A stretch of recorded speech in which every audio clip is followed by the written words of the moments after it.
The upcoming Brics summit in South Africa is a terrific opportunity for African nations, but one that almost certainly will be missed. Brics was formed as a counter to developed economic powers led by the US, Europe, and Japan. Members include Brazil, Russia, India, China, and South Africa. The launch of the Brics Vaccine Research and Development Center in South African leader Cyril Ramaphosa declared his intention of making a difference for his continental neighbors when he hosts the group. We want to use this opportunity to advance the interests of our continent. And we will therefore, through the Brics Summit, be having an outreach process, or moments, where we will invite other African countries to come and be part of the Brics. Because we do want Brics, and whatever Brics does, to focus on helping to develop our continent.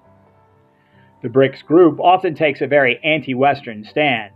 Ramaphosa, very much still a figure from the independence struggle, seemed to add anti-colonial rhetoric in his comments about the summit.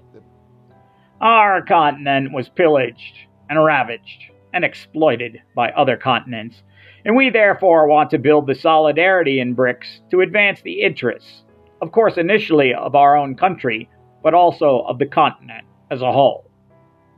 There are many who criticize Beijing for infrastructure projects that create huge debt for African nations. Russia has sent mercenaries into the continent. South Africa has had problems with Indian businessmen and corruption.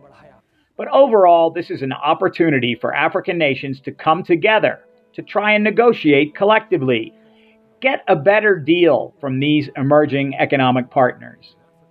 But Africa has a hard time pulling together to facilitate trade across its own borders.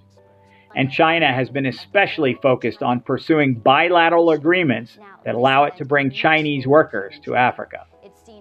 One more African country is set to join the Brics group, Algeria. It is expected to be joined by Argentina and rivals Iran and Saudi Arabia in the expansion. ADN TV will continue to report on diplomatic developments affecting Africa.